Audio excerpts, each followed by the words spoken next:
Selamat pagi guys. Pagi ini habis minum obat dia langsung tidur. Tuh lihat, kalau tidur pasti kakinya ke bawah kayak gini. Udah kayak anak zaman sekarang kan. Padahal usianya baru mau melanjut 3 bulan. Tuh, setiap kali tidur pasti ada aja kelakuannya. Tangannya entah di mulut, entah di mata. Terus yang paling buat gemes yaitu suara ngoroknya.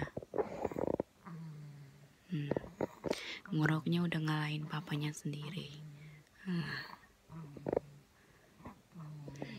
Jadi tiap malam tuh kalau tidur pasti ada yang berantem. Berantem bukan karena fisik tapi berantem karena ngorok. Jadi kiri kanan ngorok semua.